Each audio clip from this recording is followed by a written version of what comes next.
देख रहे हैं इंडिया टीवी। आपके साथ मैं हूं मीनाक्षी जोशी। वक्त हो गया है दमदार 10 का। मिशन बंगाल के बाद, असम के बाद बीजेपी के लिए अगला मिशन इस वक्त उत्तर प्रदेश है। 2027 में यूपी में चुनाव है, इसलिए गृह मंत्री अमित शाह ने मुलाकातों का सिलसिला शुरू कर दिया है। और जब बात उत्तर प्रदेश की होती है तो एक बात तो बड़ी साफ है कि योगी आदित्यनाथ की अगुवाई में ही चुनाव लड़ा जाएगा। दिल्ली और लखनऊ मिलकर चुनाव लड़ेंगे। योगी आदित्यनाथ ने गृह मंत्री अमित शाह से मुलाकात की। 2027 चुनाव की रणनीति पर चर्चा हुई, साथ ही योगी कैबिनेट में फेरबदल पर भी बात हुई। अमित शाह ने मुख्यमंत्री योगी को यूपी कैबिनेट के विभागों में फेरबदल के लिए फ्री हैंड दे दिया है। किसे कौन सा मंत्रालय दिया जाएगा, अमित शाह और योगी की मुलाकात में यह तय हो गया है। आपको बता दें कि 10 मई को योगी कैबिनेट का विस्तार हुआ है। 8 नए मंत्रियों ने शपथ ली है। योगी सरकार में मंत्रियों का कोटा फुल हो चुका है। यूपी में अधिकतम आप जानते हैं 60 मंत्री हो सकते हैं और योगी कैबिनेट में भी मंत्रियों की संख्या बढ़कर 60 हो चुकी है। भूपेंद्र चौधरी, मनोज पांडे जैसे 2 हैवीवेट भी मंत्रिमंडल में शामिल किए गए हैं। 2 मंत्रियों का प्रमोशन भी हुआ है। ऐसे में विभागों के बंटवारे और मुख्यमंत्री योगी आदित्यनाथ और देश के गृह मंत्री अमित शाह के बीच इस बात को लेकर चर्चा भी हुई। योगी आदित्यनाथ ने बीजेपी के राष्ट्रीय अध्यक्ष नितिन नवीन से भी मुलाकात की और दोनों नेताओं के बीच शिष्टाचार मुलाकात बताया जा रहा है। साथ ही 2027 के चुनाव पर भी बेशक चर्चा हुई है, जिसमें तमाम बातें शामिल की गई हैं। 2 खास मेहमान हमारे साथ दमदार 10 में चर्चा के लिए मौजूद हैं। पॉलिटिकल एनालिस्ट हैं सचिन जी हमारे साथ, बहुत स्वागत सर आपका। राजकुमार सिंह जी वरिष्ठ पत्रकार हमारे साथ मौजूद हैं। जो कैबिनेट मंत्रियों की लिस्ट में लेकर बैठी हुई हूं सर, नाम तो बहुत सारे हैं और जिसमें जो नए नाम जोड़े गए हैं उसमें हैवीवेट नाम भी हैं। मनोज कुमार पांडे का नाम उसमें एक शामिल है। कृष्णा पासवान की हम बात करें, ये सारे वो नाम हैं जो महत्वपूर्ण हैं। मंत्रिमंडल में फेरबदल से पहले चर्चा इस बात की होनी चाहिए कि किस तरह से उत्तर प्रदेश के मुख्यमंत्री योगी आदित्यनाथ को फ्री हैंड दिया गया है। पहली बात तो साफ है कि उनके नेतृत्व में चुनाव लड़ा जाएगा और उनकी ताकत पर दिल्ली और लखनऊ के सामंजस्य के साथ ये चुनाव होगा। देखिए, एक सबसे पॉजिटिव बात बीजेपी के नज़रिए से देखें तो ये है कि यूपी में पिछले 2 साल से कम दिल्ली और लखनऊ के बीच एक अंतर्द्वंद या टकराव की बात कही जा रही थी, वो पटाक्षेप हो गया है उन अटकलों का। मुख्यमंत्री योगी आदित्यनाथ को फ्री हैंड दे दिया गया है। फ्री हैंड का मतलब यह नहीं है कि वो दिल्ली को विश्वास में लिए बिना कुछ कर रहे हैं, चाहे वो हाल का मंत्रिमंडल विस्तार हो या इससे पहले जो प्रदेश अध्यक्ष की नियुक्ति हुई वो हो। तो कहीं ना कहीं लखनऊ और दिल्ली दोनों एक मत होकर के फैसले ले रहे हैं। ये बीजेपी के लिए बड़े संतोष की बात है और रिलैक्स होने वाली बात है। वो इसलिए कि 2024 के लोकसभा चुनाव में जो बीजेपी को झटका लगा और अखिलेश यादव जिसको एक बड़ी उपलब्धि अपनी राजनीतिक मानते हैं, है भी, कि अब बीजेपी के हार्टलैंड में बीजेपी को अगर हाफ कर देते हैं ऑलमोस्ट लोकसभा सीटों पर, यूपी की बात कर रहा हूँ मैं खासकर, तो बड़ी सफलता है। लेकिन उसमें अखिलेश यादव और कांग्रेस के गठबंधन या पीडीए के फॉर्मूला या संविधान बचाओ अभियान से बड़ा योगदान मेरा मानना है कि बीजेपी के अंदर जिस तरह का एक अंतर्द्वंद चल रहा था उसकी बड़ी भूमिका रही। तो बीजेपी ने उस आंतरिक संकट को हल कर लिया है, ये बड़ा सकारात्मक संकेत है। अब जो मंत्रिमंडल की आपने बात कही, भूपेंद्र चौधरी पहले भी सर मैं आऊंगी मंत्रिमंडल पर, लेकिन जो आपने कहा कि पटाक्षेप हो चुका है, योगी आदित्यनाथ के पास पूरी ताकत है, दिल्ली के साथ पूरा सामंजस्य है, लेकिन अखिलेश यादव अभी भी मौका ढूंढ रहे हैं। अभी जब मैं बस सवाल पूछ ही रही थी तब तक मैंने अखिलेश यादव का एक पोस्ट देखा। अब वो जो कह रहे हैं मैं जरा दर्शकों के सामने पढ़कर बता देती हूं, क्योंकि अखिलेश यादव एक बार फिर से सरकार पर आरोप लगा रहे हैं और केवल सरकार पर ही नहीं, वो तो दिल्ली तक की बात कर रहे हैं। वो ये कह रहे हैं कि उत्तर प्रदेश में मंत्रियों के नाम के बाद अब क्या उन्हें विभागों की पर्ची भी ऊपर से आएगी। मंत्रालयों के बंटवारे की देरी की असली वजह सिर्फ ये है कि मंत्रालय विभाग की कमीशन कमाई के बंटवारे के डबल इंजन आपस में टकरा रहे हैं। दीर्घ प्रतीक्षा के बाद जो नए मंत्री बने हैं वो बेचारे तो बस दर्शक दीर्घा में बैठकर गेंद को इधर उधर आते जाते हुए देख रहे हैं। भाजपाई डबल इंजन बाकी मंत्रियों को सब डिब्बा कर देती। तो पहले तो इसी पर बात हो जाए। जो बात इस तस्वीर से साफ होती है कि गृह मंत्री अमित शाह और उत्तर प्रदेश के मुख्यमंत्री योगी आदित्यनाथ के बीच में गजब की ट्यूनिंग और सामंजस्य दिखाई दे रहा है। लेकिन अखिलेश यादव इसमें भी एक जाइब ले रहे हैं। वो कह रहे हैं कि पर्ची ऊपर से आएगी। नहीं, देखिए अभी अखिलेश यादव जी का पूरा तरीका देखें तो ऐसा लगता है कि वो स्ट्रीट टू स्ट्रीट जाके राजनीति करने की बजाय, डोर टू डोर जाके कनेक्ट करने के बजाय चुटकी लेने वाले अंदाज में आ गए हैं। पिछले आप 5 सालों में देखें, अखिलेश यादव का पब्लिक से और नेताओं से छोड़िए, जो पत्रकार उनसे प्रश्न पूछते हैं वहाँ भी वो चुटकी लेना शुरू करते हैं। तो ये भी उसी स्ट्रेटजी का एक तरीका है। उन्हें लगता है कि शायद इससे मीडिया की सुर्खियों से वो कुछ वोट हासिल कर लेंगे या कमबैक हो जाएगा।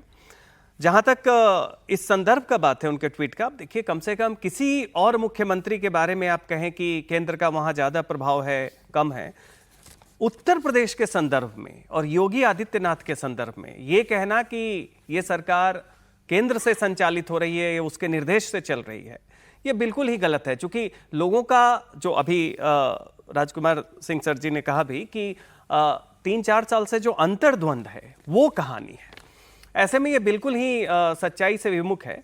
सबसे बड़ी बात ये देखिए कि उत्तर प्रदेश और दिल्ली, लोग कहते भी हैं कि दिल्ली का रास्ता लखनऊ होके जाता है जी। 80 सीटों की कवायद है यूपी की, उसमें योगी आदित्यनाथ जैसा मुख्यमंत्री, 24 का संदर्भ एक अलग जगह है, लेकिन फिर भी आप देखें कि 2029 की तैयारी हो, उसके लिए 27 को मजबूती से बांधना योगी आदित्यनाथ और केंद्रीय नेतृत्व दोनों के लिए जरूरी है। इसमें कोई विकल्प नहीं है कि आप एक को हटा के दूसरे को आगे बढ़ाएंगे।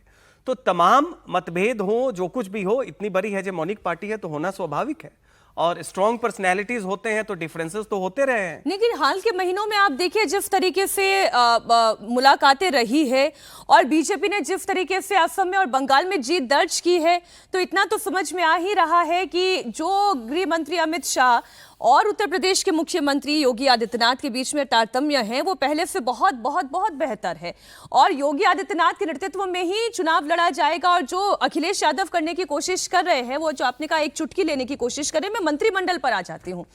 मंत्रिमंडल की अगर मैं तस्वीर देखती हूँ, जो हैवी वेट, अब राजकुमार जी जो बात आप कह रहे थे, इसमें भूपेंद्र चौधरी की अगर बात की जाए तो कैबिनेट मंत्री हैं और भाजपा के पूर्व प्रदेश अध्यक्ष और प्रमुख जाट चेहरे हैं। इन्हें शामिल करके पश्चिमी उत्तर प्रदेश हो चाहे जाट समुदाय हो, वो किसानों के बीच में पार्टी की पकड़ मजबूत हो, ये प्रयास किया जा रहा है। तो एक एक करके उन बड़े नामों की बात हम कर लेते हैं। निश्चित रूप से भूपेंद्र चौधरी बहुत उपयोगी हैं बीजेपी के लिए, खासकर पश्चिमी उत्तर प्रदेश की राजनीति में। ये ठीक है कि जयंत चौधरी के आरएलडी के साथ बीजेपी का अलायंस है और जयंत चौधरी केंद्र सरकार में राज्य मंत्री भी हैं, लेकिन बीजेपी का अपना जनाधार रहा है और वेस्टर्न यूपी में वो जनाधार लगातार मजबूत हुआ है। इवन जाट समुदाय की बात करें तो उसमें भी बड़ा समर्थन बीजेपी को मिलता रहा है। तो एक संदेश वो देने की कोशिश की गई है कि वेस्टर्न यूपी में कोई उनकी जो विनिंग कॉम्बिनेशन है उसको डिस्टर्ब न कर सके। मनोज पांडे के जरिए ब्राह्मण समुदाय को एक बड़ा मैसेज देने की कोशिश की गई है, समीकरण साधा गया। और दूसरे भी अब उम्मीदवार अगर देखें जो मंत्री बनाए गए हैं, तो ब्रॉडरली अगर आप देखेंगे तो अखिलेश यादव जो पीडीए का जो समीकरण बना रहे थे, वो जो नारा गढ़ रहे थे, उसको कहीं ना कहीं पंचर करने की कोशिश है। और वो जरूरी इसलिए है कि देखिए यूपी हो बिहार हो, ठीक है, नतीजे बीजेपी के बहुत अनुकूल आते रहे, शायद 19 से ज़्यादा आते रहे, लेकिन सामाजिक समीकरण को साधे बिना बात नहीं बनती यूपी में खास तौर पर, और बिहार में भी। आप देखें जिन पार्टियों का एक भी सांसद नहीं है या एक ही सांसद है, उनके साथ भी आपको अलायंस करना पड़ता है 2-2 सीटों 4-4 सीटों के लिए, क्योंकि उनका एक वोट बैंक है, किसी का 1.5% है, किसी का 2% है, किसी का 3% है। और जब इतना क्लोज कंटेस्ट होता है और तो वो 1-1, 2-2% वोट भी मायने रखता है। तो बीजेपी की कोशिश अपने सामाजिक समीकरण को, और वो मुझे इनके मंत्रिमंडल में दिखाई दे रही है। अब रीशफल में अब किसको कौन सा मंत्रालय मिलता है वो तो देखने वाली बात होगी। कैलाश सिंह राजपूत हो, वो प्रभावशाली लोधी समाज का प्रतिनिधित्व करते हैं, सुरेंद्र दिलेर हो, वो दलित समाज वाल्मीकि समाज का प्रतिनिधित्व करते हैं, तो हंसराज विश्वकर्मा हो, वो तो वाराणसी से ही एमएलसी हैं और प्रधानमंत्री नरेंद्र मोदी के भी करीबी माने जाते हैं। तो नाम क्योंकि बहुत सारे हैं और पीडीए की कार्ड, जैसा कि राजकुमार जी भी कह रहे थे, वो भी निकालने की कोशिश भारतीय जनता पार्टी ने कर ली है। इधर प्रधानमंत्री नरेंद्र मोदी आज से 5 देशों का दौरा शुरू कर रहे हैं। प्रधानमंत्री मोदी सबसे पहले यूएई जा रहे हैं, वे यूएई के लिए रवाना हो गए हैं। अबू धाबी में पीएम मोदी और यूएई के राष्ट्रपति शेख मोहम्मद बिन जायद अल नाहयान से मुलाकात करेंगे। इसमें दोनों देशों के बीच लिक्विफाइड पेट्रोलियम गैस, एलपीजी और रणनीतिक पेट्रोलियम भंडार से जुड़े हुए 2 अहम समझौतों पर हस्ताक्षर हो सकते हैं। यूएई ने तेल उत्पादक देशों के समूह ओपेक से बाहर निकलने का फैसला किया है। ऐसे में दोनों देशों की साझेदारी अहम हो सकती है। विदेश मंत्रालय की ओर से जारी बयान के मुताबिक दोनों नेता द्विपक्षीय मुद्दों पर चर्चा करेंगे। यूएई के बाद प्रधानमंत्री मोदी नीदरलैंड, स्वीडन, नॉर्वे और इटली भी जाने वाले हैं। अब सचिन जी, इंपॉर्टेंट तो ये है, जिस तरीके से हम जान रहे हैं कि ये जो पूरा तेल का बाजार है वो एक वॉलेटाइल सिचुएशन से गुजर रहा है। ऐसे में प्रधानमंत्री की ये यूएई की यात्रा ऐसे वक्त में जब यूएई ओपेक से बाहर जाने की बात कर चुका है, कितनी महत्वपूर्ण है?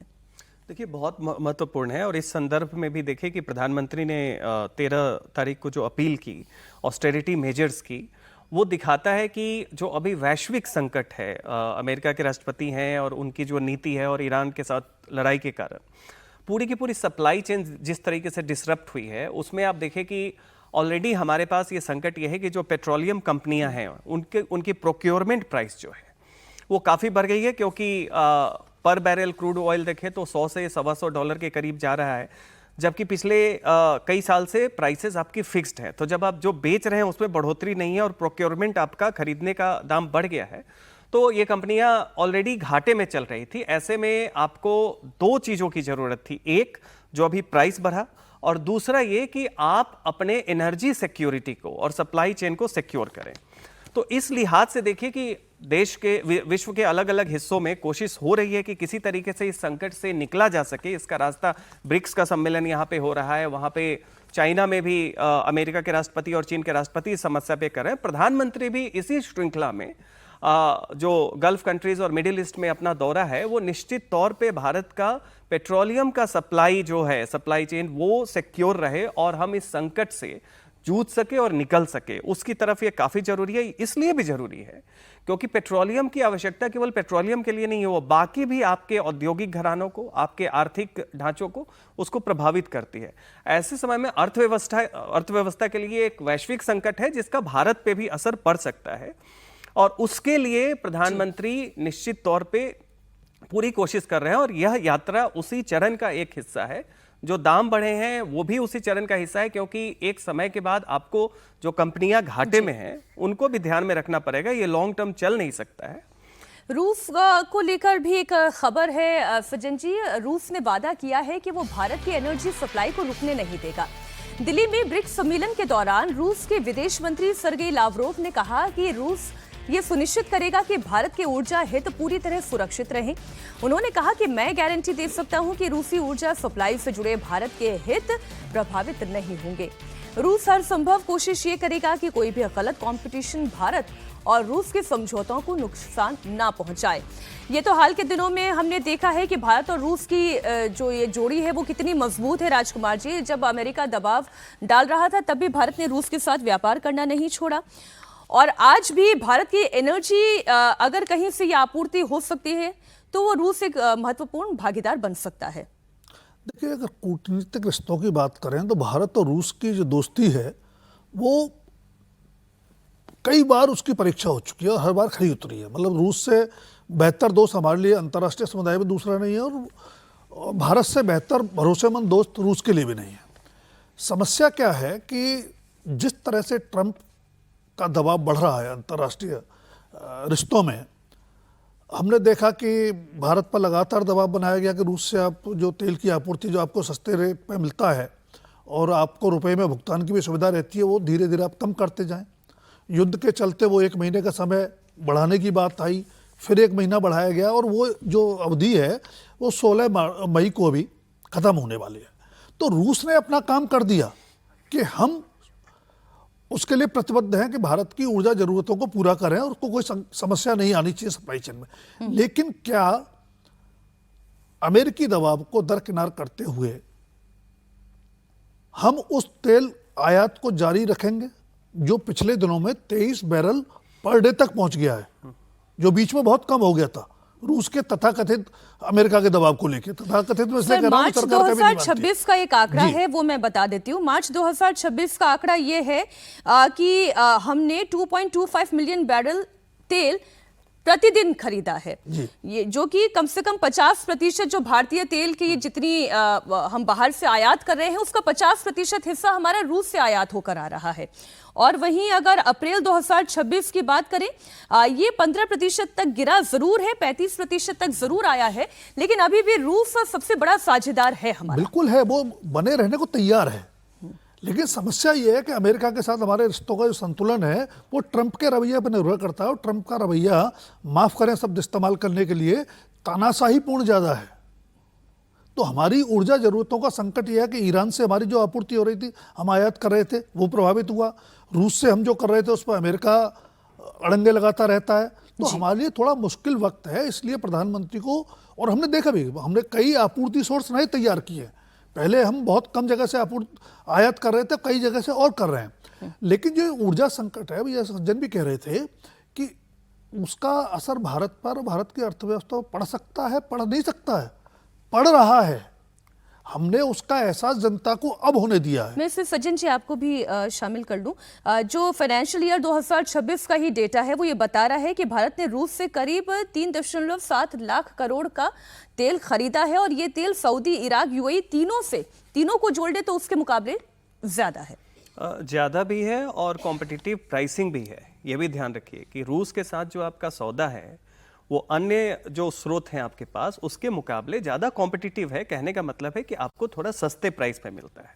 कारण यह है कि सामरिक तरीके से देखिए, रूस आपके डिफेंस और एनर्जी सिक्योरिटी दोनों के लिए एक रिलायबल पार्टनर है, और रिलायबल के साथ साथ वो आपको ये स्पेस भी देता है कि जो प्राइसिंग आप बाकी जगह से ले रहे हैं उसके तुलना में वो मिले। और जैसा कि अभी बता रहे थे कि निश्चित तौर पे जो अमेरिकी दबाव भारत के ऊपर है, तो दो कारण से, एक, धारणा में इसका काउंटर होना चाहिए, लेकिन साथ ही साथ व्यवहारिकता में आपको और भी स्रोत इसलिए ढूंढना है क्योंकि जिस तरीके से अभी विश्व आर्थिक और एनर्जी सिक्योरिटी प्रभावित हो रही है, वैसे में आपको अपने सोर्स डाइवर्सिफाई करने ही होंगे। और प्रधानमंत्री का जो दौरे की बात हम लोग कर रहे थे वो उसी मुहिम का हिस्सा है। ऑलरेडी ईरान वॉर के कारण क्या हो रहा है कि मिडिल ईस्ट की बहुत सारी जो तेल उत्पादक देश हैं वो काफी हद तक इससे प्रभावित है, लेकिन इन सारे समीकरण में रूस की सेंट्रलिटी कि सबसे रिलायबल पार्टनर होने का उसका जो एक परसेप्शन है वो स्ट्रेटेजिक लेवल पे भी, और भारत में आप सामाजिक तौर पे भी देखें, धारणा में भी हम लोगों को लगता है कि जब रूस से हमारा लेन देन हो रहा है तो उस पर एक विश्वास रहता है कि वहां उच्छृंखलता नहीं है। और वो जिस डिस्काउंट की आप बात कर रहे थे, यूएस यूरल्स क्रूड ब्रेंट से $1 से $4 सस्ता जो है वो भारत को मिल रहा है, और युद्ध के बाद तो $30 से $40 प्रति बैरल तक की छूट वो भारत को मिल रही थी। तो ये भारत और रूस का रिश्ता है, लेकिन युद्ध का इफेक्ट है, और वो केवल रूस पर, चीन पर, अमेरिका, इजराइल, इन देशों पर नहीं है, खाड़ी के देशों पर नहीं है, वो भारत तक भी इफेक्ट दिखाई दे रहा है। और युद्ध का इफेक्ट ऐसा है कि वो घर घर तक पहुंचा है। आम लोगों को आज सुबह एक झटका जरूर लगा। देश भर में पेट्रोल और डीजल के दाम बढ़े, प्रति लीटर 3 रुपए तक महंगा हुआ। सीएनजी भी 2 रुपए प्रति किलो महंगी हो गई है। दिल्ली में आज से 1 लीटर पेट्रोल 97.77 रुपए महंगा हो गया है। पहले ये 94 रुपए 77 पैसे था। और इसी तरह दिल्ली में भी 1 लीटर डीजल का दाम 90 रुपए 67 पैसे महंगा हो गया है, जबकि पहले दिल्ली में 1 लीटर डीजल की कीमत 87 रुपए 67 पैसे थी। पेट्रोल और डीजल के दाम बढ़ते ही विपक्ष ने भी हाय तौबा करनी शुरू कर दी, लेकिन वैश्विक हालात ही कुछ ऐसे हैं कि महंगाई और ज्यादा बढ़ सकती है। पेट्रोल और डीजल के दाम और ज्यादा बढ़ सकते हैं, उसके पीछे जो वजह है वो ग्लोबल है। ग्लोबल तेल सप्लाई का जो main route strait of Hormuz है वो लगभग बंद है। तेल कंपनियों को रोजाना 1000 से 1200 करोड़ का नुकसान हो रहा है। एक अमेरिकी डॉलर की कीमत 95 रुपए के पार पहुंच गई है। भारत के लिए कच्चे तेल का इंपोर्ट बिल बहुत महंगा हो गया है। कच्चे तेल की लागत में 50% से ज्यादा की तेजी आई है। इससे अंतर्राष्ट्रीय बाजार में कच्चे तेल की कीमत भी बढ़ गई है। दुनिया भर में एनर्जी सप्लाई पर इसका भारी असर दिखाई दे रहा है। स्ट्रेट ऑफ हॉर्मुज से दुनिया भर की 20% एनर्जी सप्लाई होती है। भारत अपनी एनर्जी नीड्स का 85 से 90% तक ऑयल और गैस इंपोर्ट करता है। $135 बिलियन कच्चे तेल के इंपोर्ट पर खर्च होता है, और इसका असर हमारे फॉरेन रिजर्व पर भी पड़ रहा है क्योंकि हमारा इंपोर्ट बिल बढ़ गया है। सरकारी तेल मार्केटिंग कंपनियों को पेट्रोल, डीजल और एलपीजी पर हर महीने कुल मिलाकर लगभग 30,000 करोड़ का नुकसान हो रहा है। तेल कंपनियां हर दिन 700 से 1000 करोड़ का घाटा झेल रही है। देश में तेल भंडार भी पिछले 10 सालों में अपने न्यूनतम स्तर के करीब पहुंच गया है।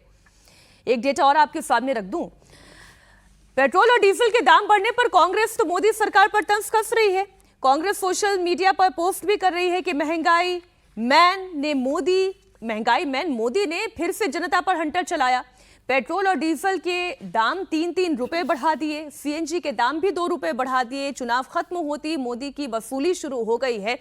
लेकिन सच्चाई मैंने आपके सामने रख दी। बड़ी सच्चाई यह है कि एक डेटा यह कहता है कि पिछले साल जितना मुनाफा भारत की पेट्रोलियम कंपनियों ने बनाया था, इस साल में 3 महीने के अंदर अंदर वैश्विक परिस्थितियों की वजह से उन्हें नुकसान में उन्होंने गंवा दिया है। और अब विपक्ष भले ये कहे, अखिलेश यादव की मैं बात कर लूं कि पेट्रोल डीजल के दाम बढ़ने पर जो वो व्यंग कर रहे हैं, उनका व्यंग आप देखें। एक पोस्ट उन्होंने किया है कि पेट्रोल कम खर्च करें, पीएम का ये बयान है। अखिलेश यादव ये कह रहे हैं कार्टून पोस्ट करके कि आगे बढ़ना है तो साइकिल ही एक विकल्प है। उसमें भी वो राजनीति ढूंढ ले रहे हैं। लेकिन हकीकत तो ये ना राजकुमार जी, आप साइकिल से चलने की बात करें, ठीक है, साइकिल स्वास्थ्य के लिए अच्छी होती है, हम भी कहते हैं साइकिल से चलो, लेकिन ये राजनीतिक व्यंग है, जबकि आप जानते हैं कि पेट्रोलियम कंपनियों को कितना घाटा हो रहा है। और मैं तो ये कह रही हूं कि अभी जो 2 रुपए 3 रुपए पेट्रोल की डीजल की कीमतें बढ़ाई गई है, बहुत कम है। सर, अपने आसपास के पड़ोसी देशों की बात करें आप, और आज बढ़ाई गई है। बाकी देशों में तो आज से 3 महीने पहले ये दाम बढ़ चुके हैं। और कितने कितने बढ़ चुके हैं, मैं पाकिस्तान की बात करूं, कब का 100-150 तक पहुंच गया है ये दाम। देखिए, आप सही कह रही हैं। हमारे राजनेताओं की फितरत है कि वो आपदा में भी अवसर ढूंढ लेते हैं। अब ठीक है, उनका चुनाव चिन्ह है साइकिल, लेकिन अखिलेश यादव खुद कितना साइकिल पर चलते हैं। सेहत के लिए भी अच्छी है, राजनीति के लिए भी अच्छी है। खैर, वो अलग बात है। अब बात आते हैं महंगाई पर। जी, मैं आपसे पहले भी कह चुका हूं कि पेट्रोलियम की कीमतें बहुत जल्दी बढ़नी चाहिए थी, हमने देर कर दी। युद्ध 28 फरवरी को शुरू हुआ। मार्च के पहले हफ्ते में दुनिया भर के देशों में ऊर्जा संकट से निपटने के उपाय शुरू हो गए। लगभग दुनिया के कई देशों में 40% तक पेट्रोल डीजल की कीमतें बढ़ चुकी हैं। हमने देर से बढ़ाई, तो ये मानने में और कहने में संकोच नहीं होना चाहिए कि उसके लिए 5 राज्यों के चुनाव जिम्मेदार हैं। क्योंकि हमारी राजनीति चुनाव हित को, राजनीतिक हित को पहले रखती है, देश हित को बाद में रखती है। दूसरी बात, अभी तो 3 रुपये बढ़े हैं। जिस तरह का संकट है, ये कीमतें और बढ़ेंगी, और हर चीज़ की बढ़ेंगी। जब पेट्रोलियम डीजल महंगा होगा तो हर चीज़ महंगी होगी, क्योंकि आपकी ढुलाई, माल भाड़ा वगैरह सब महंगा हो जाएगा। आपने तेल कंपनियों के घाटे की बात कही कि 1000 करोड़ का घाटा उनको हो रहा है, या 3 महीने में उतना घाटा हो गया जो 1 साल में मुनाफा था। लेकिन सरकार को यह भी बताना चाहिए कि जब क्रूड ऑयल की कीमत अंतर्राष्ट्रीय मार्केट में 30-35 रुपए तक गिर गई थी, तब सरकार ने उपभोक्ता को फायदा दिया था क्या? या उन सालों में 2017 से लेके 25 तक तेल कंपनियों ने कितना मुनाफा कमाया था? तो यह तर्क देना गलत है कि तेल कंपनियों का घाटा बढ़ रहा है। अरे महंगाई बढ़ रही है, क्रूड ऑयल महंगा आ रहा है तो हम महंगा बेचेंगे, लेकिन जब सस्ता आया सर, था, विदेश आपको से सस्ता बेचना जब चाहिए। तुलना हो रही थी तो ये बात बतानी जरूरी है। यूरोपियन कंट्रीज, जिसमें फ्रांस, बेल्जियम और यूके को भी आप शामिल कर लें, 20% तक वहां पर घरेलू उपभोक्ताओं के लिए पेट्रोलियम प्रोडक्ट और पेट्रोल के दाम जो है वो बढ़ चुके हैं। जर्मनी में मार्च 2026 में पेट्रोल के दाम 19.8% तक बढ़ गए हैं। ये हकीकत है। तो जब आप भारत की अर्थव्यवस्था को देखते हैं तो आप फिर ये कहें कि लगातार ऐसी परिस्थिति में भी तेजी से बढ़ती हुई हमारी इकोनॉमी है, और अभी भी 2 और 3 रुपए के दाम की बढ़ोतरी आप देख रहे हैं, जबकि आप यूरोपियन कंट्रीज की भी स्थिति देख ले, जहां पर 20% तक दाम बढ़ चुके हैं। बात होगी नीट पेपर लीक मामले से जुड़ी हुई खबर की।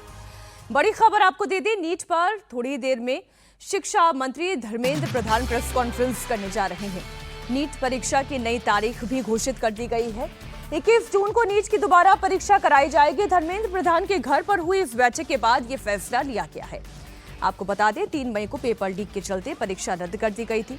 कल देर शाम धर्मेंद्र प्रधान के घर पर हाई लेवल मीटिंग हुई, जिसमें आगामी नीट पेपर कराने से लेकर पेपर लीक तक को लेकर बात हुई।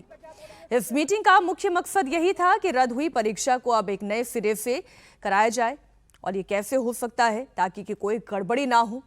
सरकार ये सुनिश्चित करना चाहती है कि इस बार री-नीट पूरी तरह से पारदर्शी हो, सुरक्षित तरीके से हो, जिससे दिन रात मेहनत करने वाले छात्रों की मेहनत जाया ना हो, उनके साथ अन्याय ना हो। उधर सीबीआई की जांच लगातार आगे बढ़ रही है। मामले में अब तक 7 गिरफ्तारियां हो चुकी हैं। सीबीआई आरोपियों से पूछताछ कर पेपर लीक केस की सारी कड़ियां जोड़ेंगी। वहीं इस मामले में कई बड़े खुलासे हुए हैं। सबसे बड़ा खुलासा तो नासिक के शुभम खैरनार से जुड़ा हुआ है। जानकारी के मुताबिक शुभम खैरनार नासिक में मेडिकल एडमिशन प्रोसेस से जुड़ा हुआ ट्रेनिंग सेंटर चलाता था। महाराष्ट्र समेत कई स्टेट में इसकी शाखाएं चलती थीं। सीबीआई अब इस ऑफिस के कामकाज की पड़ताल कर रही है। तो बड़ी बात तो यह है सचिन जी कि पहले तो परीक्षा पेपर बार बार लीक हो क्यों रहा है, इसके लिए कोई ऐसा स्थायी समाधान तो निकालने की आवश्यकता है। आप ऑनलाइन पेपर करा सकते हैं। जब इतनी बड़ी संख्या है, आपको ऑनलाइन पेपर कराने का क्या कोई विकल्प दिया जा सकता है? क्या 2 पालियों में इसे कराने का कोई विकल्प दिया जा सकता है? क्योंकि बार बार बच्चों की मेहनत जाया हो रही है। देखिए, इसमें आप एक कॉन्ट्रास्ट करें कि यूपीएससी की परीक्षा में आपने कभी नहीं सुना है कि पेपर लीक होता है। कहने का मतलब है कि ऐसा नहीं है कि आप इसको रोक नहीं सकते हैं। जब आप यूपीएससी की परीक्षा, जिसको लेके बहुत सारे middle class, lower middle class के लोग उसको एक एस्पिरेशनल कैरियर की तरह देखते हैं, जब वहाँ पे आज तक इस तरह की शिकायतें नहीं आई हैं, तो एनटीए जो एजेंसी है, हमारे नेशनल टेस्टिंग एजेंसी, उनके अंडर में जितनी एग्जाम्स हो रहे, चाहे जी का हो, नीट का हो, यूजीसी नेट का हो और तमाम एग्जाम्स हो, उसमें इस तरह की जो गड़बड़ी, और ये लगभग एक क्रम सा बन गया है कि बार बार ये सुनते हैं। तो इसका एक तो जो आपने कहा कि कोई टेक्नोक्रेटिक सॉल्यूशन है कि आप इसे इस तरीके से ऑनलाइन करें या अलग अलग तरीके से करें कि इसमें संभावना कम हो जाए, लेकिन सबसे बड़ी चीज जो ये है कि इसमें यूपीएससी की बजाय जो एनटीए जिन लोगों को क्वेश्चन सेट करने का जिम्मा देती है, उनका बैकग्राउंड चेक कितना सीरियसली किया जाता है। क्योंकि ये सवाल ये है कि ये अंदर के वो लोग हैं जो क्वेश्चन प्रिपेयर करने में, उसके बाद ये जो मामला आया है उसमें ऐसा दिख रहा है कि लातूर जो वहां पे कोचिंग का बहुत बड़ा महाराष्ट्र में सेंटर है, वो अंग्रेजी की पेपर को मराठी में, चूंकि 13 भाषाओं में उसकी एग्जाम होती है, उसके दौरान शायद ये लीक हुआ। तो कहने का मतलब है कि आप बहुत ही कैजुअली ऐसे लोगों को शामिल कर रहे हैं प्रश्नावली बनाने की प्रक्रिया में, जिनका एक बैकग्राउंड चेक, एक एथिकल इंटीग्रिटी वैसा बहुत स्ट्रांग नहीं पाया जाता है। तो सबसे पहले तो कहते हैं ना कि आप टेम्पररी लोगों से परमानेंट सॉल्यूशन नहीं निकाल सकते हैं। एक एजेंसी जो आउटसोर्स करती है लोगों को, कैजुअली लोगों को बुला लेती है, लगता है ऐसा कि बहुत जगह लोग अपने संबंध के आधार पे लोगों को बुलाते हैं क्वेश्चन पेपर तैयार करने के लिए, बजाय कि एक रिगरस बैकग्राउंड चेक करके उसके साथ सुरक्षा के इंतजाम हो। तो मुझे लगता है यहां पे सबसे बड़ी जो ओवरहॉल करने की जरूरत है वो ये है कि आखिर क्यों है कि यूपीएससी का क्वेश्चन पेपर जो इससे ज्यादा इंपॉर्टेंट, उसके लिए तो लोग करोड़ों में देने के लिए तैयार हो जाएंगे अगर बिकने लगे तो, अगर बाजार कहीं भाव चले तो, जिस तरह यहां मेडिकल के लिए चल रहा है उसको देखा जाए। और एनटीए लगातार इस कटघरे में आ रहा है, इसे ओवरहॉल करने की जरूरत है। और इस पूरी प्रक्रिया में जिन लोगों को आप शामिल कर रहे हैं उनका बैकग्राउंड चेक होना चाहिए, उनका एकेडमिक क्रेडेंशियल चेक होना चाहिए, और कोचिंग सेंटर वाले एरिया से खास तौर पे साफ, चूंकि वहां पे इतने बड़े पैमाने पे लेन देन चलता है कि अच्छे से अच्छे लोग उसमें कहीं ना कहीं कोई ना कोई एक मोल शायद मिल जाए, अगर वो रिगरसली एक बैकग्राउंड इंटीग्रिटी से नहीं है। अब 2016 से लेकर राजकुमार जी 2024 तक लगातार हमने देखा कि फ्लिप फ्लॉप चलता रहा। पहले तो ये मानने के लिए तैयार नहीं थे कि लीक होता है, लीक मानने के लिए तैयार हुए, सुप्रीम कोर्ट ने अपना ऑब्जर्वेशन दिया, माना गया कि लीक हो रहा है। पटना हजारीबाग में जब खबर पता चली थी तो ये कहा गया था कि भाई एक रीजन में इस तरीके की घटना सामने आई। फिर हमने देख लिया अभी तो नासिक और राजस्थान, सीकर, कहां से इसके तार जुड़े हुए हैं। प्रश्न ये है कि आप पब्लिक एग्जामिनेशन एक्ट 2024 भी लेकर आ जाएं, ये रोकथाम के लिए ठीक है, लेकिन इम्प्लीमेंटेशन शायद इसका ठीक तरीके से नहीं हो पा रहा है। देखिए, संकट इच्छा शक्ति का है, विलिंगनेस नहीं जी, विल पावर नहीं है या इच्छा नहीं है। आप और संक्षिप्त में कहें तो सीधे सीधे 2016 से लगातार लीक हो रहा है। आप लीक को लीक नहीं मानते, और लीक मान लेने के बाद भी जो कार्रवाई होती है वो लकीर पीटने की ज़्यादा है। इससे पहले लीक हुए सीबीआई इंक्वायरी हुई, क्या निकला? आपने कुछ गिरफ्तारियां कर ली, कुछ लोगों को सजा हो जाई। आप लीक रोक पाए क्या? एग्जामिनेशंस को और ज़्यादा क्रेडिबल बनाने के लिए, सेफ बनाने के लिए सिस्टम को आपने एनटीए बनाई। अब हाल के लीक देख लें तो एनटीए सबसे ज्यादा सस्पेंशन के दायरे में है। उसकी वर्किंग किसने बनाई थी एनटीए? आप रोज मीटिंग कर लें, रोज प्रेस कॉन्फ्रेंस कर लें, उससे होगा क्या? सिस्टम की प्रॉब्लम है। देखो, लीक कभी बाहर से नहीं होता, लीक हमेशा सिस्टम से होता है। सिस्टम आपने बनाया है। अगर सिस्टम खराब है, काम नहीं कर पा रहा है, आपकी एक्सपेक्टेशंस के साथ डिलीवर नहीं कर, फिर चेंज करिए उसको। और जो लोग जिम्मेदार हैं, जिम्मेदार में जो शीर्ष पदों पे है, चाहे वो एजेंसी हो, चाहे शिक्षा मंत्रालय का तंत्र हो, वो जिम्मेदार है, वो जवाबदेह है। आप छोटी मछलियों को पकड़ के आप कुछ कर देंगे, उससे सिस्टम नहीं सुधरेगा। और ये ज्यादा बड़ा संकट इसलिए है कि देखिए, लाखों बच्चे जिनको आप कहते हैं देश का भविष्य है, बिल्कुल ठीक बात है सर, उनके साथ खिलवाड़ कर रहे हैं। कुछ लोग हो सकते हैं जिनके पास आर्थिक संसाधन है, पैसा है, खरीद लेते हैं, वो भी मानसिक रूप से अपराधी हैं। भले लोग नहीं है, चाहे उनके पेरेंट्स हो या वो। मैं तो 12वीं की कक्षा का जिन्होंने अभी अभी एग्जामिनेशन क्लियर किया है, उनके मैं बयान सुन रही थी। वो कहते हैं कि हम तैयारी तो कर रहे हैं मैम, लेकिन तैयारी करने के बाद इसका निष्कर्ष क्या निकलेगा ये हमें नहीं पता। तो हम अभी भी अंधेरे में हैं कि हमारा कहीं 1 साल 1.5 साल बर्बाद ना हो जाए, जैसे हमारे सीनियर्स का हुआ है। तो एक डर है लोगों के अंदर। ना, फिर हम उनके मन में क्या छवि बन रही है, हम कैसा समाज बना रहे हैं, कैसा देश बना रहे हैं जी, और कैसे लोग कल को ऊंची कुर्सियों पर बैठेंगे, वो कैसे देश चलाएंगे। इस पर उत्तर प्रदेश के मुख्यमंत्री योगी आदित्यनाथ ने भी बयान दिया है। नीट पेपर लीक के बाद सीएम योगी ने नकल माफिया और पेपर लीक कराने वालों को बड़ा मैसेज दिया। सीएम योगी ने कहा कि पेपर लीक करने वाले ताउम्र जेल में बिताएंगे और जिसने भी नौजवानों के भविष्य के साथ खिलवाड़ करने की कोशिश की, उनकी प्रॉपर्टी जब्त की जाएगी। सरकार किसी भी हाल में उन्हें बख्शेगी नहीं। यूपी उन राज्यों में है जिन राज्यों ने पहली बार नकल या प्रचार लीक के मामले को एक संज्ञेय अपराध की श्रेणी में लाकर के आजीवन कारावास तक की सजा उसके लिए तय की है।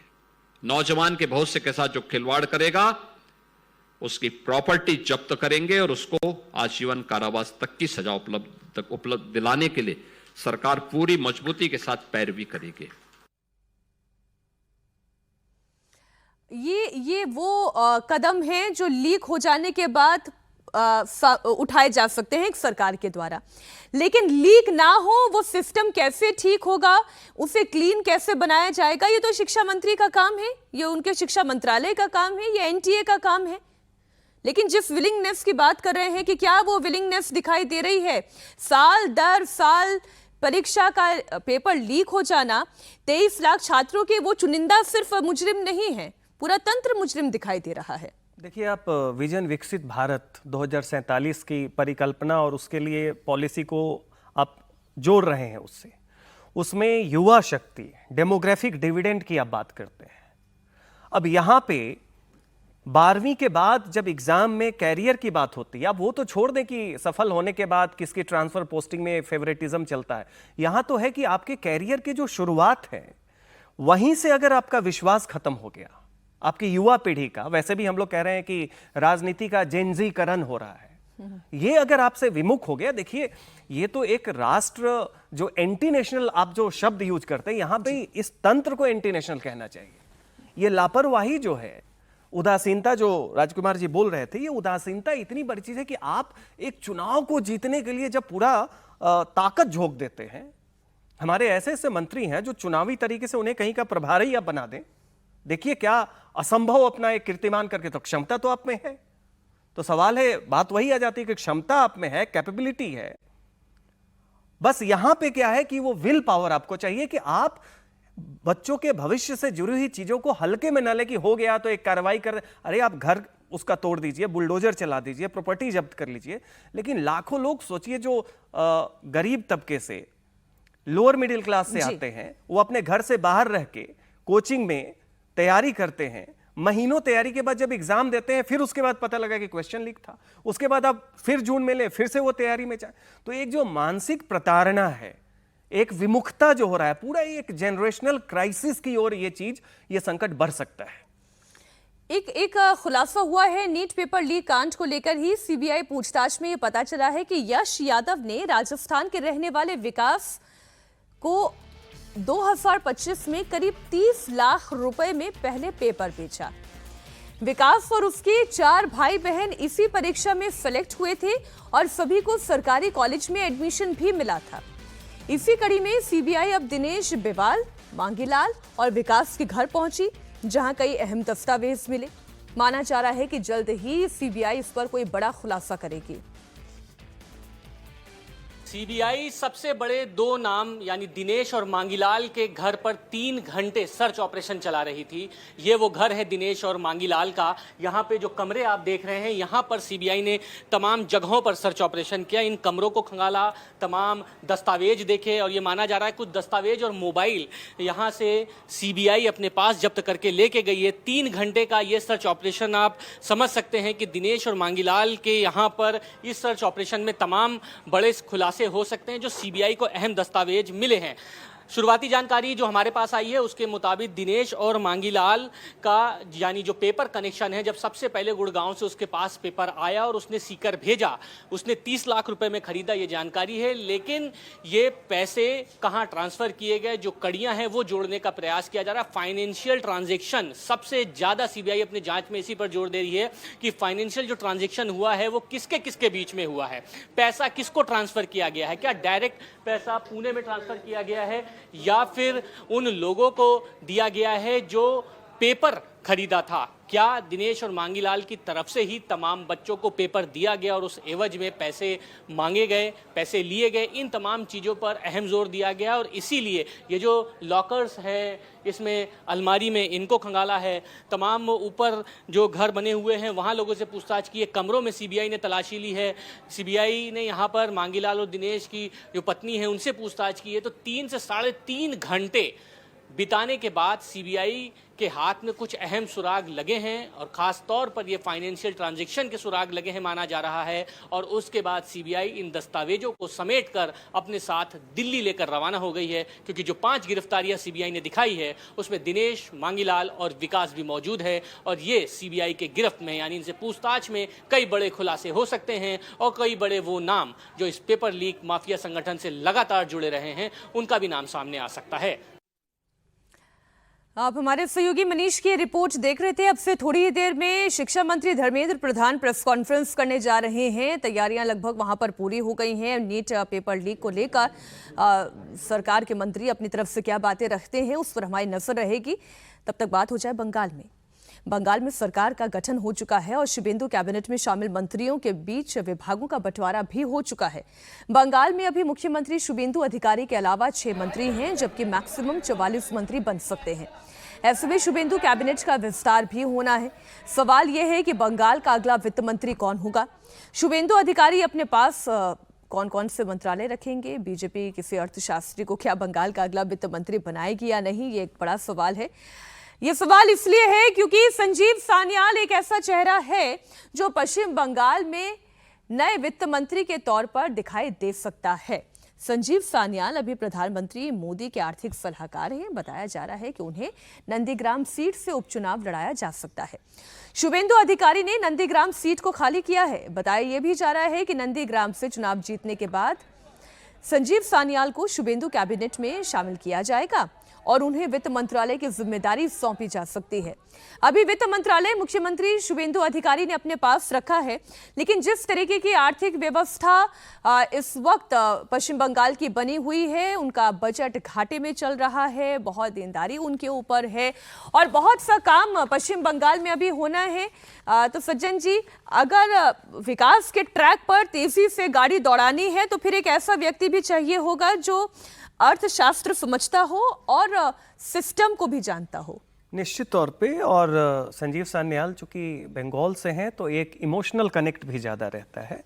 दूसरा है कि जब हम डबल इंजन के सरकार की बात करते हैं तो ये मान के चलिए कि संजीव सान्याल का जो एक्सेस है दिल्ली के साथ और बाकी फाइनेंशियल वर्ल्ड के साथ, उनका जो बैकग्राउंड है, तो अगर बंगाल से वो बनते हैं तो जो री इंडस्ट्रियलाइजेशन बंगाल का पुनः औद्योगिकरण की बात चल रही है उसके लिए ज़रूरी है। और नंदीग्राम सीट से ऐसा सुर्खियों में है कि शायद उन्हें उपचुनाव में लड़ाया जा सकता है।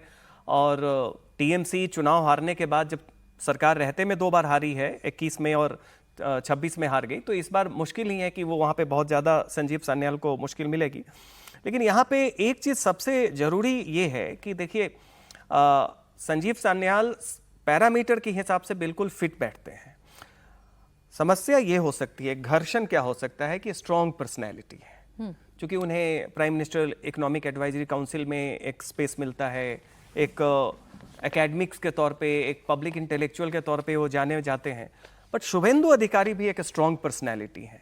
ऐसे में जब संजीव सान्याल वहाँ पे मान लीजिए अगर फिनेंस मिनिस्टर बन के आते हैं, वैसे में चीफ मिनिस्टर के साथ वो कोऑर्डिनेशन बहुत ज़रूरी है। लेकिन निश्चित तौर पे मान लीजिए बंगाल का री इंडस्ट्रियलाइजेशन के लिए संजीव सान्याल जैसे व्यक्ति के आने से आपको एक टेक्नोक्रेटिक पर्सनैलिटी चाहिए। इसलिए मैंने आपसे जब सवाल पूछा तो यही कहा था कि जो अर्थशास्त्र भी जानता हो और सिस्टम भी जानता हो, तो वो जानते हैं कि पीएम का सिस्टम क्या है काम करने का। अगर वो शामिल किए जाते हैं तो वाकई में ये उम्मीद की जा सकती है कि पश्चिम बंगाल का विकास जो है वो तेजी से होगा। इस बीच एक खबर और आई कि रथिंद्र बोस पश्चिम बंगाल विधानसभा के नए स्पीकर होंगे। रथिंद्र बोस कूच बिहार दक्षिण सीट से विधायक हैं। नॉर्थ बंगाल से स्पीकर बनने वाले वो पहले नेता होंगे। तो रथिंद्र बोस ये भी एक नाम है जो स्पीकर के पद पर अब दिखाई देगा। देखिए, निश्चित रूप से वैसे तो बीजेपी के पास इतनी थंपिंग मेजोरिटी है कि बहुत ज़्यादा फर्क नहीं पड़ता, लेकिन आरएसएस की बैकग्राउंड से जुड़े हैं, पढ़े लिखे व्यक्ति हैं, और नॉर्थ बंगाल से जैसा बता रहे हैं कि पहले व्यक्ति होंगे स्पीकर बनने वाले, तो नॉर्थ बंगाल को भी एक संदेश बीजेपी राजनीतिक तौर पर देना चाहेगी। जहाँ तक सान्याल की बात हो रही थी, संजीव सान्याल की, मुझे लगता है पश्चिम बंगाल देश के उन राज्यों में है जिनकी अर्थव्यवस्था सबसे बदहाल है और लगातार बदहाली की तरफ गई है। तो अगर उस बंगाल को वापस ट्रैक पर लाना है तो कोई ना कोई आपको थोड़ा अलग तरह का प्रयोग वहाँ करना पड़ेगा। जैसा 1991 में मनमोहन सिंह को देश का वित्त मंत्री बना करके भारत सरकार में किया गया था, तो संजीव सान्याल उसके लिए बहुत उपयोगी है। युद्ध स्तर पर काम करना होगा और समय ज़्यादा नहीं है रिजल्ट देने के लिए। 2026 में बैठे हैं, 29वां लोकसभा का चुनाव है, तो उससे पहले आपको बंगाल को विकास के ट्रैक पर वापस लाके दिखाना होगा। इसमें एक छोटा सा बात जोड़ दो कि देखिए, बंगाल 1961-62 तक नेशनल जीडीपी में लगभग 11% की हिस्सेदारी रखता था। आज वो लगभग 5.5% से थोड़ा ही ज़्यादा है। तो देखिए कितना बड़ा मैसिव, इससे केवल बंगाल नहीं, पूरे पूर्व की भारत की जो भूभाग है, बिहार से लेकर पूर्वोत्तर तक, उस पर असर पड़ा है। इसलिए ये उस हिस्से के लिए भी काफी जरूरी है कि विकास की गति हर हिस्से में हो। ममता बनर्जी भी एक अलग फॉर्म में दिखाई दे रही हैं। ममता बनर्जी की वकालत पर विवाद गहरा गया है। दीदी की वकालत पर बार काउंसिल ऑफ इंडिया ने नोटिस दिया है। बार काउंसिल ऑफ इंडिया ने पश्चिम बंगाल बार एसोसिएशन से जवाब मांगा है कि एनरोलमेंट नंबर और तारीख क्या है, जरा ये बताई जाए। क्या वकीलों के रजिस्टर में दर्ज है ममता बनर्जी का नाम? तो ममता बनर्जी जिस ऑप्टिक्स में लगातार स्कोर पर स्कोर करती चली जा रही थी और वो काला कोट पहन के राजकुमार जी कोर्ट में दिखाई दे रही थी, उस पर अब बार काउंसिल ऑफ इंडिया ये पूछ रहा है कि जरा दिखाइए तो रजिस्टर में क्या नाम दर्ज है, एनरोलमेंट नंबर क्या है। मुझे लगता है सवाल तो जायज़ है। बार काउंसिल ऑफ इंडिया के अपने रूल्स रेगुलेशंस हैं, उनको फॉलो करना होता है। लेकिन एक दिलचस्प बात यह है, सवाल ये है कि जब ममता बनर्जी सुप्रीम कोर्ट में पेश हुई थी एसआईआर के मुद्दे पर काला कोट पहन के, तब बार काउंसिल ऑफ इंडिया ने इस तरह के सवाल क्यों नहीं पूछे? सवाल तो तब भी पूछे जाना चाहिए। हो सकता है पहली बार ही था, अब जब ये बार बार हो रहा है तो फिर सवाल भी पूछे जा रहे हैं। बिल्कुल पूछे जाने चाहिए। देखिए सिस्टम क्या है सर, ये बता दीजिए। बार काउंसिल ऑफ इंडिया का तो वो है, अगर आप रजिस्टर्ड हैं वहाँ पे वकील के तौर पे, आपने वकालत करने का पंजीकरण करा रखा है, तो आप कर सकते हैं। दूसरी बात, बीच में जैसे ममता बनर्जी मुख्यमंत्री रही 3 कार्यकाल, तो अगर आप किसी संवैधानिक पद पे रहते हैं, किसी ऐसे पद पे रहते हैं जब वकालत नहीं कर रहे हैं, तो आपको सूचित करना होता है। क्या उन्होंने सूचित किया था? और क्या दोबारा वकालत ज्वाइन करने के लिए उन्होंने कोई सूचना दी है? तो बार काउंसिल ऑफ इंडिया के जो रूल्स रेगुलेशंस हैं, डूज एंड डोंट्स हैं, वो वादी अपना पक्ष तो रख ही सकता है या नहीं रख सकता है? उसमें रख सकता है, लेकिन वकील के तौर पे अगर आपके पास लाइसेंस है और आप कोई एक अथॉरिटी है जैसे मुख्यमंत्री, आपको अपना लाइसेंस जमा करना होता है और फिर जब आप दोबारा से शुरू करना चाहें तो आपको एक एप्लीकेशन देना होता है। ये प्रक्रिया यहाँ पे मिसिंग है। तो टेक्निकलिटी के तौर पे ममता बनर्जी का वहां जाना इसलिए ऑब्जेक्शनेबल है क्योंकि उन्होंने कभी अपना लाइसेंस सबमिट नहीं किया बार काउंसिल को जब वो मुख्यमंत्री 15 साल रही, और अब वो सीधा पहुंच गई। तो ये एक प्रक्रिया होती है जिसमें कोई भी वकील हो उसे दोबारा से एप्लीकेशन देना होगा कि मुझे फिर से मेरी लाइसेंस चाहिए, फिर से हम सक्रिय वकालत में आना चाहते हैं। आज दमदार 10 में इतना ही। अब से थोड़ी देर में शिक्षा मंत्री प्रेस कॉन्फ्रेंस करने जा रहे हैं, उस पर हमारी नजर रहेगी। बहुत शुक्रिया आपका भी, राजकुमार जी आपका भी बहुत शुक्रिया।